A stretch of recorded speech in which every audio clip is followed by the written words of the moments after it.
Evangelists, of course, were very ill-paid people.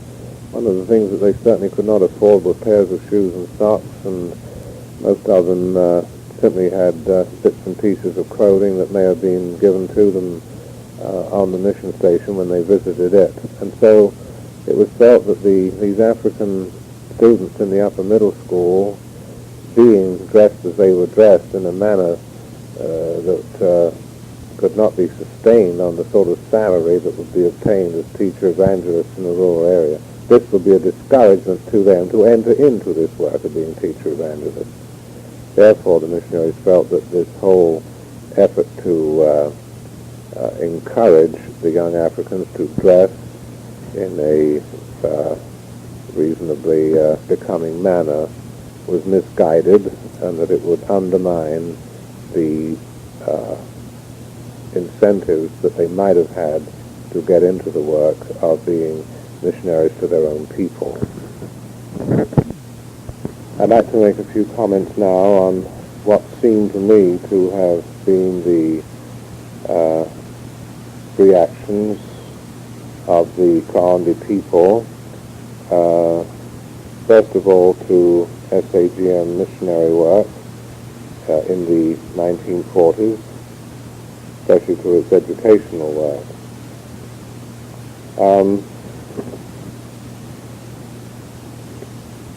I would say that the Kaandis respected the efforts of the mission primarily in terms of the degree to which it enhanced their lifestyle.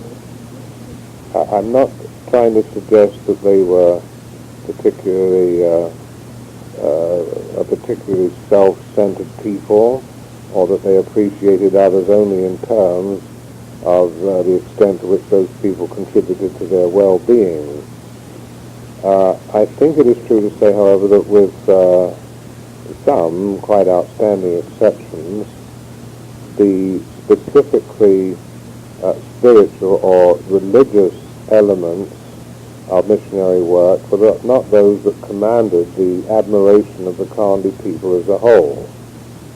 Now, of course, there were some Bakaandi who became extremely firm and mature Christians, John Tupe being perhaps one of the most notable examples, Karurini Shayama another.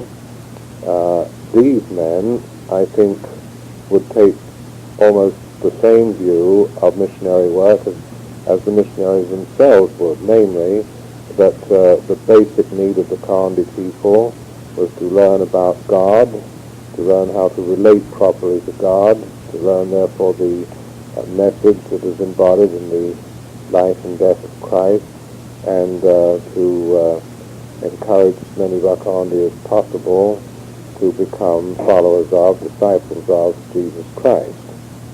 I wish I could say that there were more of the Kaandi people that would seem to me to share this appreciation of missionary work with people like John and Karurini. However, as I say, I think that for the most part, the Kaandi people judged the worthwhileness of missionary endeavor by its fruit in terms of hospitals and, of course, in particular, of schools. And this may account for the fact that even in a case like John Tupe, whom I quoted as being a man who would possibly more than any other Kaandi be understanding of and in agreement with the essential religious thrust of SAGM's work, nevertheless, to the end of his days, retained a sort of a gripe against the early missionaries that they did not teach in the English language and that they did not arrange for his better education. He became a person who was revered by the Kaandi people as a whole, younger and older, educated and uneducated, but he had a permanent sense of inferiority based on his lack of education and specifically on his inability to the end of his days to converse with people in English. This became particularly humiliating after the initiation of our educational program, in which it was, of course, not unusual to see fairly young boys conversing with one another or with white people in the English language, and John just having to stand aside and really not being able to keep up with the thing. Other criticisms of the mission's work were made back in those early days by men like Simon Chivanza, who was sub-chief in the Solwayse area. Later his chieftainship was absorbed into that of Chief Rumena. But he, as I understand it, was probably the very first of the Vakandi to make a positive response to the work of the missionaries. But by the time I arrived on the scene, he was already a somewhat embittered person. He had not survived his bitterness as well as John Poupe did, and had become somewhat estranged from the mainstream of missionary effort. He had got employment with the government as some sort of an official, and certainly lost no time in telling me that my arrival there was long overdue, and that he was just living in permanent regret that he had not been given the opportunity to become educated, as, for example, would have happened, he held, if he lived in the areas that have been missionized by people like Scottish Presbyterians and other major denominations. Criticisms of the mission continued. Of course, some were more vocal in their criticisms than others.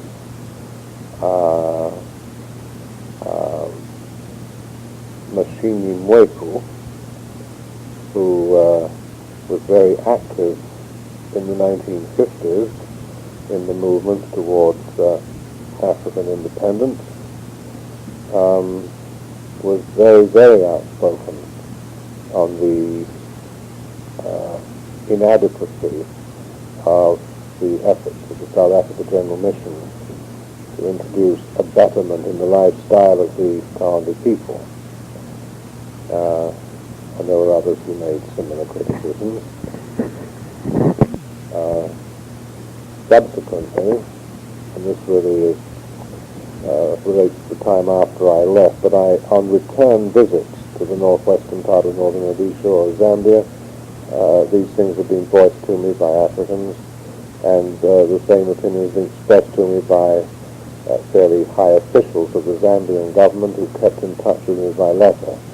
I would say that over the years the idea has developed quite strongly that the SAGM has basically failed in what the Africans conceive to be the sort of achievements for the mission that have been in an area, as long as the SAGM have been in that area, should be held to have been able to implement. I think basically this reflects on the educational work of the mission. In summary, then, I would say that the Africans generally, not explicitly, but in point of fact, discount the spiritual contribution of the mission.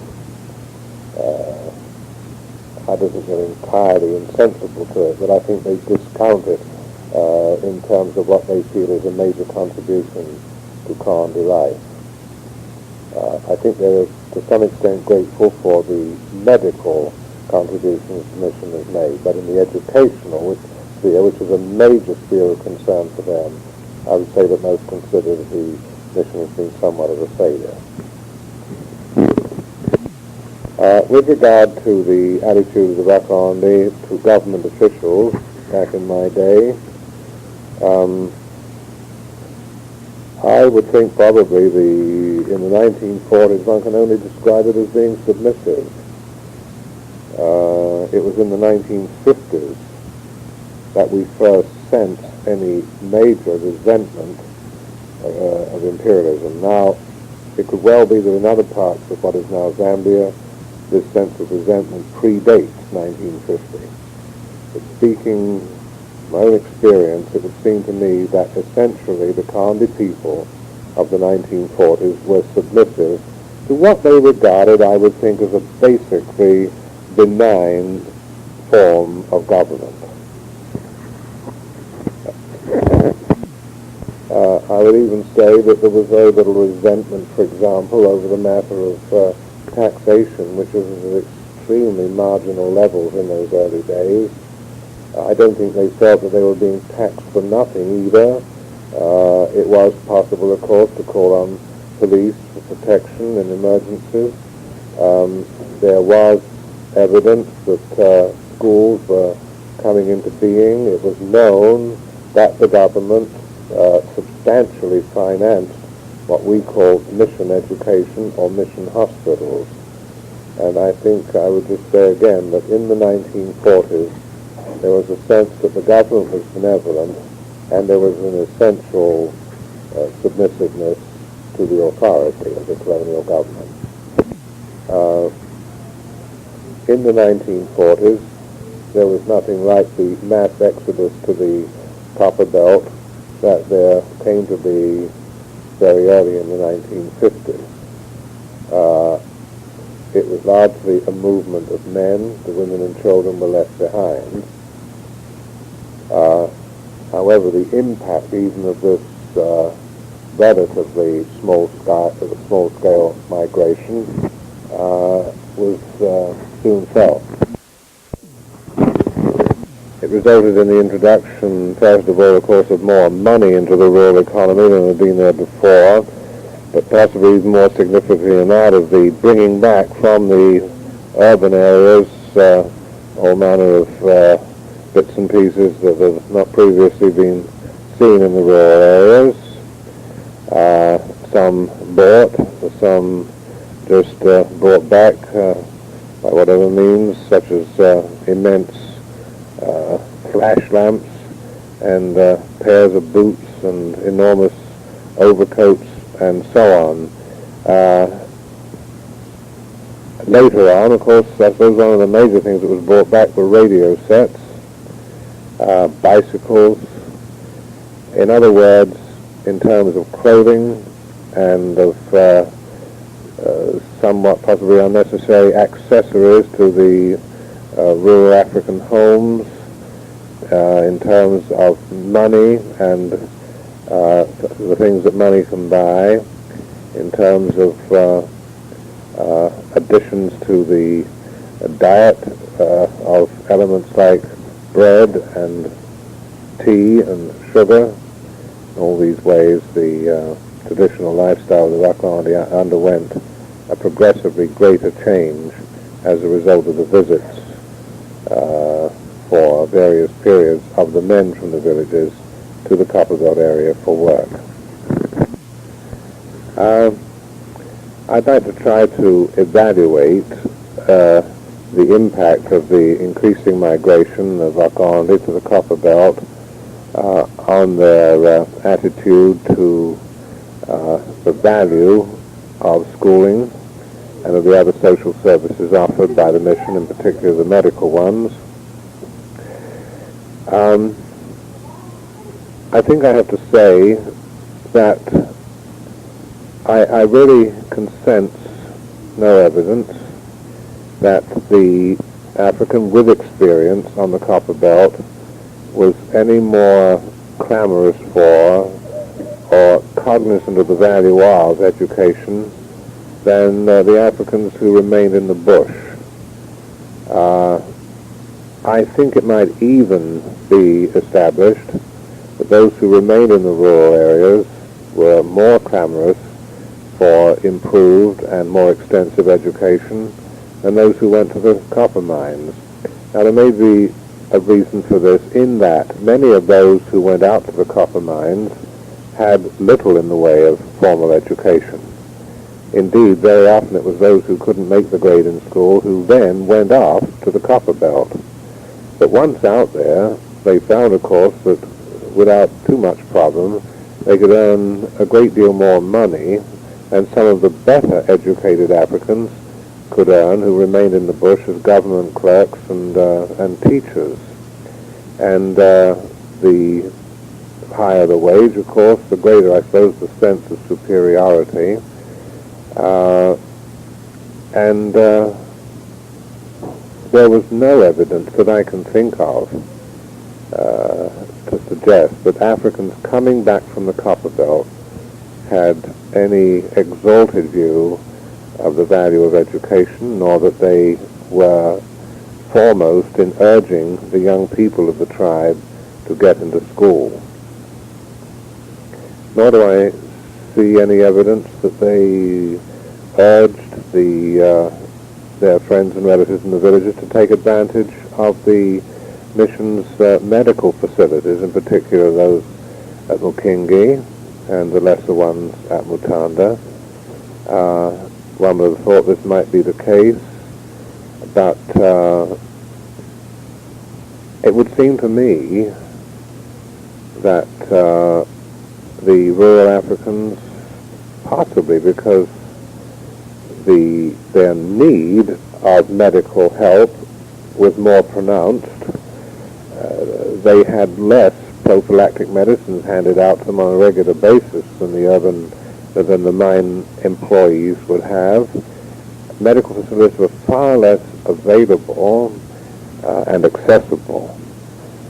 And I'm just guessing then that for all these reasons, the fellows coming back from the Copper Belt, I would say, seem to be, not in any disastrous degree, but to some extent more brutalized in their attitude to life, more uncouth, more insensitive to the sort of values that an educational system would offer and encourage, or to the better health standards that are the sort of hygiene programs sponsored by our hospitals would encourage, less sensitive to the value of these things than even they were when they first went to the Copper Belt. I've been wondering how I would do things differently if I had the chance to do this educational work in Zambia all over again. I suppose I have to admit that I probably wouldn't do anything differently unless I myself could come from some totally different background from the one that I actually came from. I have no doubt, looking back, that my approach to African education was totally colored by the fact that I was born and raised in a still benevolently imperialistic Great Britain. I think my concept of myself when I first went to Africa was as being one of the haves, and my concept of the Africans as being the have-nots. And of course then I was what you might call paternalistic, I suppose, to start with. And it was really only sheer enjoyment of the African people that became my colleagues and friends that eventually made me what I think I could call fraternalistic. Secondly, as a Britisher, I had, and especially as an alumnus of one of the so-called public schools of Britain, namely one of the private schools, I believed that the aim of a good education was to train leadership. I don't think that's something that I anymore regard as a priority in education, and I think my ultimate goals would be somewhat different then if I started all over again than what they were then. I think there are some things, however, that I would not change, that I would do again. I think I would continue to endeavor to have within the system a healthy combination of manual arts and academic pursuits, of practical skills with the purely bookish areas of learning. Secondly, I would certainly make better efforts rather than decreased efforts to share in depth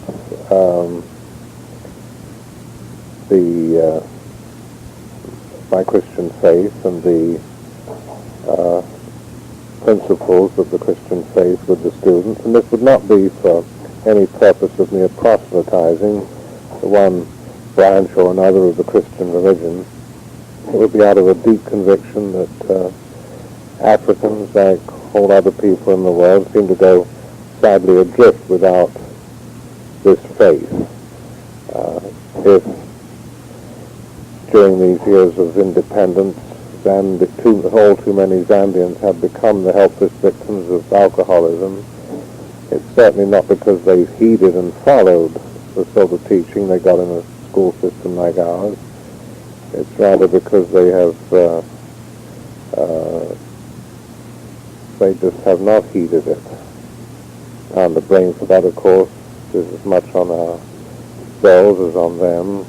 I guess we just didn't communicate it very effectively or adequately.